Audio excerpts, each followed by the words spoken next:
gloves off me. I'm not going to be untucked unless I'm free to pick my nose or...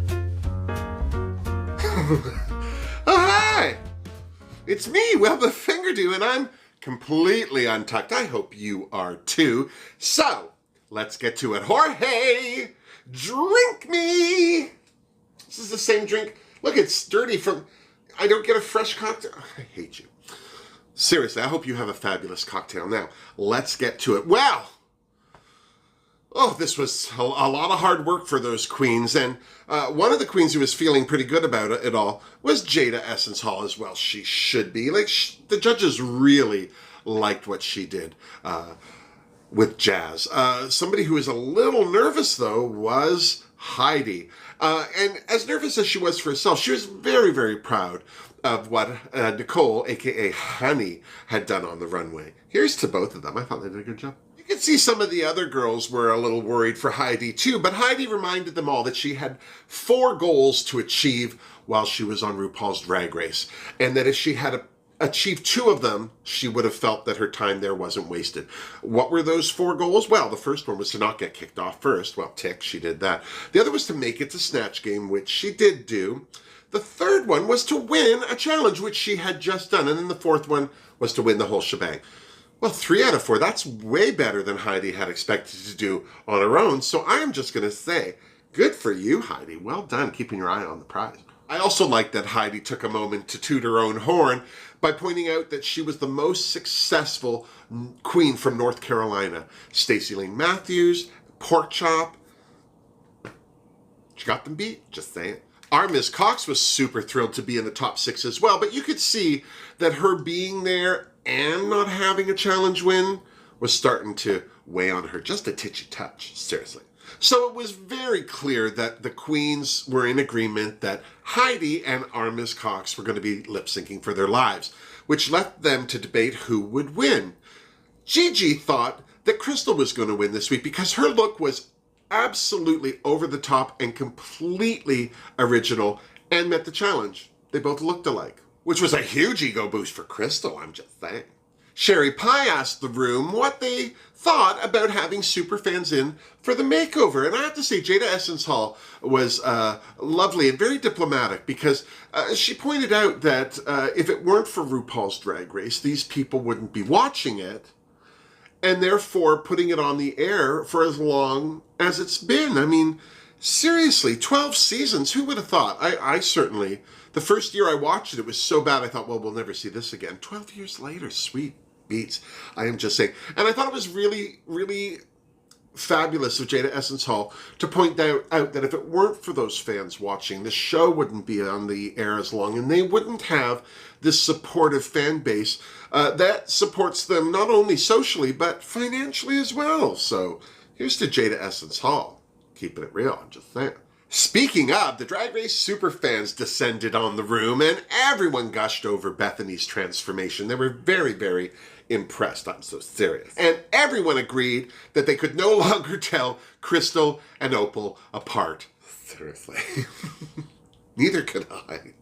7th superfan entered the Untucked Lounge, Daisy Ripley, and she had some really great insights into confidence and inner power by saying that there are all sorts of ways to find that confidence, and there's all sorts of ways to express that inner power, and you're really only limited by your own self. Something Heidi had been trying to say to Honey, aka Nicole, the whole show. Seriously. And then Daisy was swept back to the judges panel while the rest of the queens got ready for the lip sync. Mostly Heidi and our Miss Cox. Poor Lil Snacky. She was just feeling all kinds of guilt over our Miss Cox being in the bottom. And I have to say that our Miss Cox was super lovely with her and really, really just doing all she could to take any of that weight off of Snacky's shoulders because it didn't belong there. She's too little, just saying. Heidi, on the other hand, was ready to lip sync.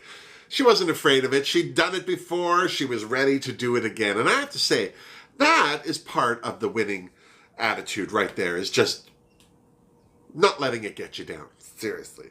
So the queens returned to the runway, where we now know that it was a double Shantae. Nobody went home. And I have to say, I think that's the best, especially when you have outside parties involved in the challenge. You know, you can't always be in control of your own skills and abilities. So I just have to say, I know a lot of people don't like a double Shantae, and in a lot of cases I don't either. Who do I think won that lip sync? If I was going to have to pick somebody, Heidi. Just going to say it. Heidi outshone Jackie. I know that Jackie was doing more of an interpretation or a comic performance, but it put me in mind of Thorgy Thor somehow. I don't know why, because she looks nothing like Thorgy Thor. But when Thorgy Thor lip-synced against Chi Chi Devane, it was very similar. There seemed to be some kind of effort to connect or perform with the other queen, which I'm not always a fan of. And in this case, I guess I'm the only one that felt that way, because Rue thought they both deserved the chance to stay. And, you know, when it's all said and done, I'm not mad at it. I'm just saying. So, there was nobody to sashay away, so the end of the Untucked Lounge was just our Ms. Cox and Heidi putting their unhealed feet up and sharing their thoughts on this week's episode. I like that Jackie pointed out that there weren't a lot of queens that had been in a double Shantae. In fact, I looked it up. There's only been 7. Alyssa Edwards has done 2. One was against Tatiana on All Stars. One was against Roxy Andrews. Raven and Jujubee did one as well. Ben de la Creme and Darian Lake did one. Fifi O'Hara and Sharon Needles. Do you remember that? Season 4. And I don't remember this particularly, but Carmen and Yara Sofia also double Shantae'd. So there you go. They're in good company. I, for one, was happy that they both stayed, but I know that there are going to be a couple of queens that aren't happy. There are still 6 in the contest. But all we can do is stay untucked, enjoy our week, and tune in to RuPaul's Drag Race next week to see if somebody sachets. Maybe there's a double sachet. We don't know. All we can do is tune in. So, until next week, you stay untucked, stay healthy, keep your hands clean, you filthy animals, and make sure you enjoy a cocktail from time to time.